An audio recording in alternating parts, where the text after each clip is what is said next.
இப்படி கொள்கையை வெறும் பேச்சில மட்டுமே பேசிக்கிட்டு எல்லா கொள்கையும் அண்டர் கிரவுண்ட்ல அடக்கி வச்சுக்கிட்டு என்னமோ இவங்களுக்கு மட்டும்தான் எல்லா கொள்கையும் குத்தகைக்கு எடுத்த மாதிரி. இவங்க கொள்கையே கொள்ளை தானே, இவங்க கொள்கையே கொள்ளை தானே. மக்களுக்கு யாருக்கும் தெரியாதுன்னு நினைச்சிட்டு இருக்கீங்களா? எங்க கட்சி ஒன்றும் சங்கரமணம் இல்லைன்னு சொன்னது யாரு? யார் சொன்னாங்க? ஏன் சொன்னாங்க? எதுக்கு சொன்னாங்க?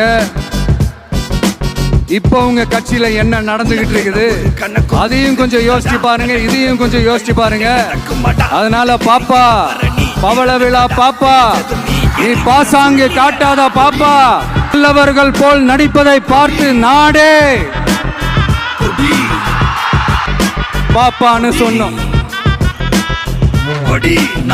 அப்ப கூட பாத்தீங்கன்னா பாப்பான்றது ரொம்ப ஆசையா பாசமா சாப்பிட்டாதான் சொன்னோம். அதையே நீங்க அதிர்ச்சியா எடுத்துக்கிட்டீங்கன்னா அதுக்கு நாங்க என்ன பண்றது?